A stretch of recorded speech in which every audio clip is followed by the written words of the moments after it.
Okay, welcome back to Loud for No Reason. I know we've been gone for a couple of weeks, but it's good to be, back in the groove.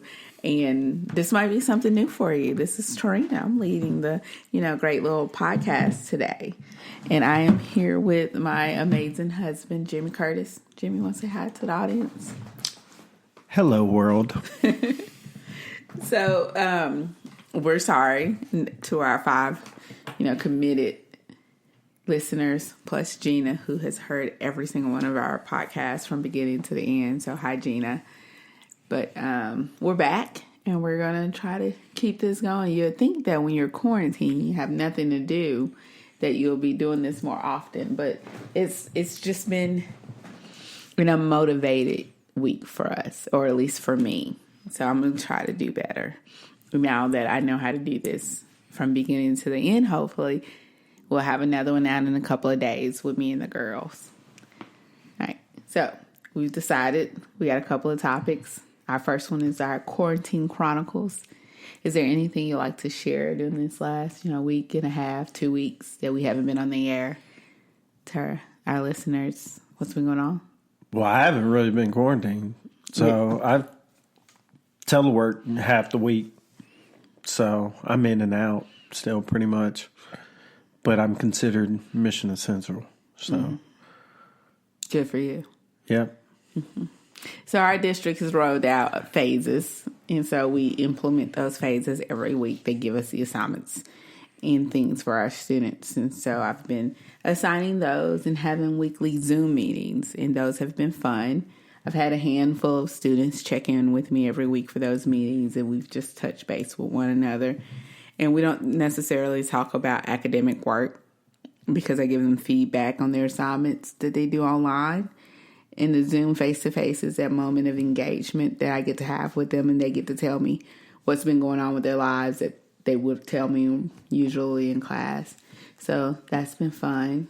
I get the same kids every week, and I miss my students. They're hilarious. And I guess there's been a lot for us as far as Quarantine Chronicle goes. Been doing some baking. Got a new smoker. You want to tell them about your smoker, Jimmy? Well, yeah, I guess. Bought a 30-inch Masterbuilt 230S. That's the model. It did a pretty good job. We smoked a 3.5-pound sirloin yesterday. I didn't do anything special like marinate the meat or, for a day like we're doing now. Like I'm marinating another one because I bought 2 of them. Go to Kroger, look in the clearance bin. And that's what I did. But yeah, I mean, I look for stuff that's not going to take super long, like 5-6 hours. I rather do stuff that's like 2-3 hours at the most.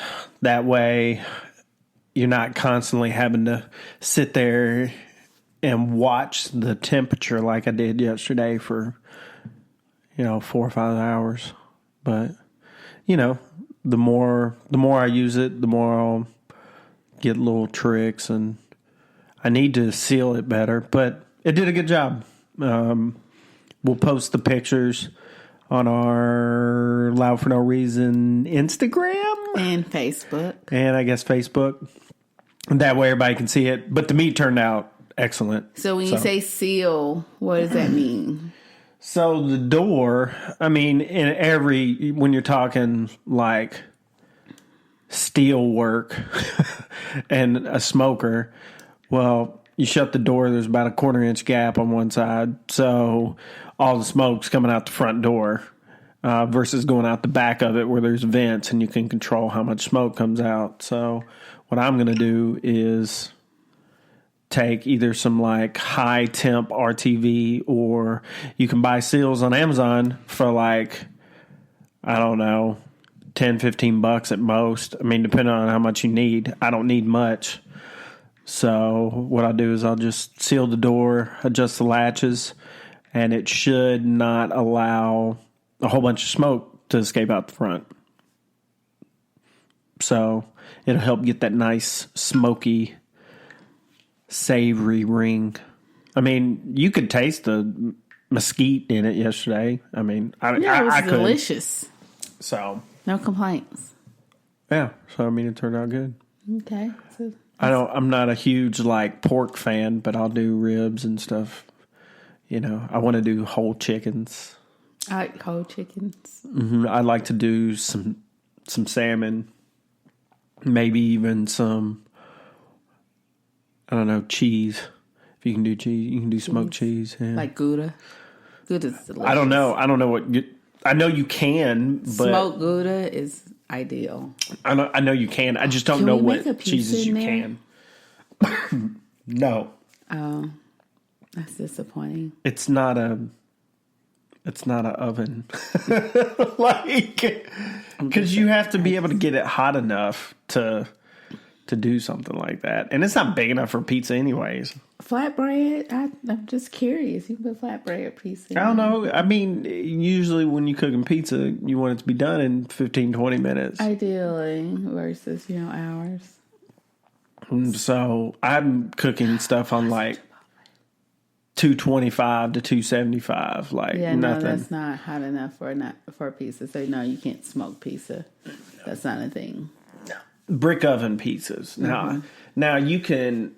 I've seen some houses around here that have brick ovens in the back, and there's actually kits you can buy where you can make a brick Are oven. you gonna in make the me backyard. one? You should do it while we're on break. I mean, not break, but quarantine. You're home. Yeah, I'm not making a brick oven right now. It's not happening. That's okay. I might do it.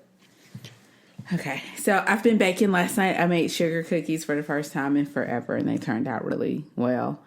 I know not to grease my cookie sheets now with margarine because it makes them a little bit salty, and I'd rather not. And I also made some homemade pretzels with a different recipe, so that was interesting. I wasn't crazy about them, but everybody else seemed to like them, so I guess no complaints on that end. So a lot of baking, but I don't want to cook. So that's a question I wanted to ask you. I don't feel like cooking. I don't cook anything, like real meals. And don't get me wrong, because I've cooked, and I cook a lot. I cook 85% of the time. We have a sit-down dinner at the table for dinner 85% of the time. And it's been going on for about 16 years almost. And I just don't want to do it anymore because the kids are older. They complain about half the food I cook now anyway. They don't want salmon and, the healthier choices that we're making. I can make them eat it. But when I look at my kitchen, I just don't want to go in there and cook. Is that a big ordeal? No, it's a break from, our norm. Well, like I said previously when we had this conversation, that if I was to be at home all the time, you'd be expecting me to cook dinner. That's always been the expectation. If I was to take leave and just hanging out at the house, you weren't going to cook. Only. So that's cool. No, yes, you are. You're on free leave. I cook on Thursday and Friday when you leave the house and go to work. I think that's... But we're both here 3 days out of the week. Yeah, but I'm also working in here too. I am working. I have to be available for my students. I have virtual office hours. Okay. That I am available for my students and parents, and I actually do engrave work and assignments. Okay. So I'm working. Whatever you like to tell yourself, honey. I know you want to tell yourself that, so it's cool. How I feel. That's all. That's cool. Okay. So is that in our quarantine chronicles? Things that we're going on quarantine-wise? I think so. Okay, so we're going to move on to our next topic because it transitions from those quarantine.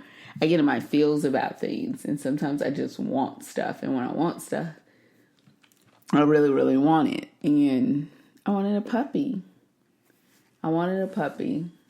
And so I kept sending Jimmy pictures of puppies that I would find on Craigslist or in the Tennessean and just sending pictures of puppies. And he would not, humor me. And then he was like, well, you know what? We don't need any more puppies. But if we do get a puppy, you need to get rid of your sugar gliders. And I had 2 sugar gliders, Sugar and Spice. He was like, we're not going to have 3 dogs and 2 sugar gliders. He's like, you get rid of the gliders, you can get a new puppy. I got rid of the gliders. And I don't say that in a mean way. Gliders are a lot. I didn't know they threw their poop, and their poop would end up on my walls, and that they stink, and they're not fun with giving baths and things of that nature.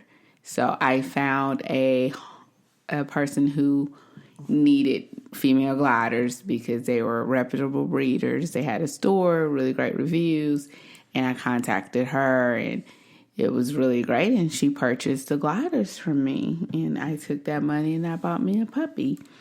And I have a little Shih Tzu now named Karma, and she's amazing. And I got a puppy. How do you feel about Karma, Jimmy? She's a puppy. Puppies are what they are. They play, they sleep, and they poop on your floor. She don't poop a lot on the floor. She goes outside. Okay. Ideally, this was the perfect time to get a puppy because we're home all day for, weeks at a time. And so we can housebreak her quicker than we have our previous puppies. And so it's been good. She's a lovely puppy, but Jimmy...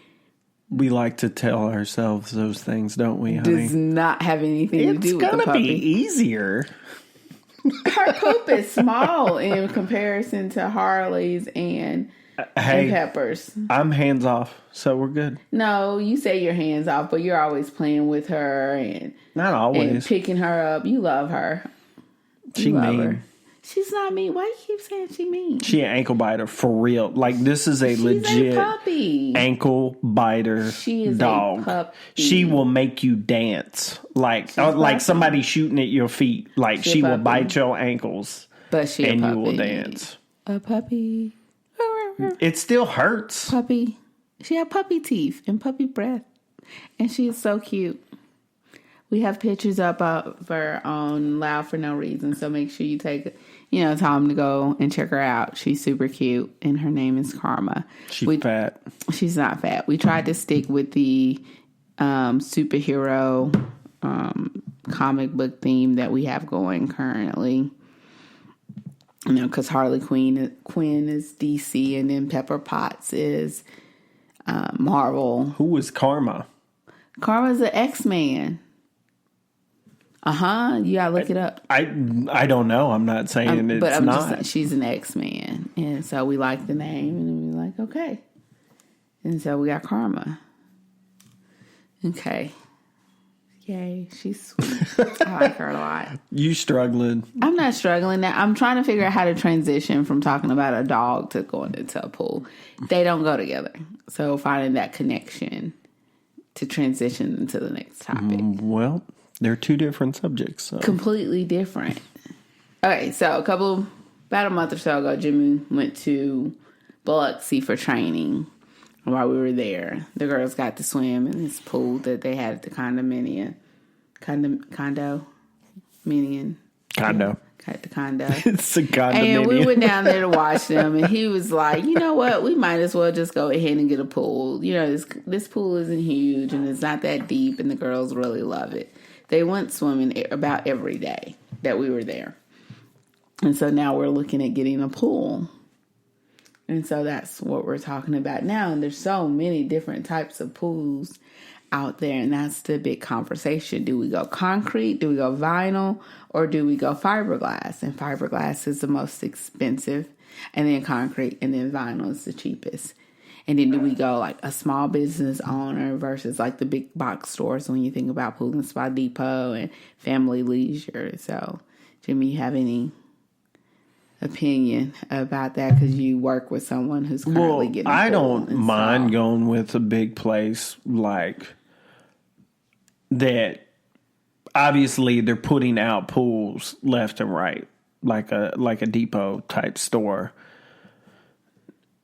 Because, again, they're putting out pools, so they're doing it over and over and over and over. So they're probably putting in because they'll have the deal, so they'll buy them in bulk, right? And they'll install that same type of pool, multiple times. So it's not like a lot of things that can go wrong unless it's as far as like extra costs like rock and things like that. Maybe that you got to pay more for electrical work or something